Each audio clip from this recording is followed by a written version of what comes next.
rồi lươn rồi lươn rồi đại châu lươn lươn đại châu ấy nó ở đây à mình chọc chạy đại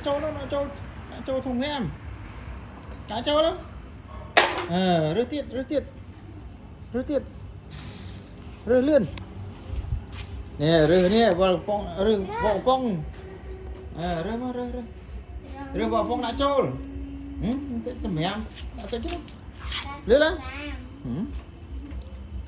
vỏ phong này mình rơi sinh kia đang ăn mấy ấy này chơi tới đây chứ đè lên no đã cho thùng em lại chơi thằng đen nè nè chẳng á rơm á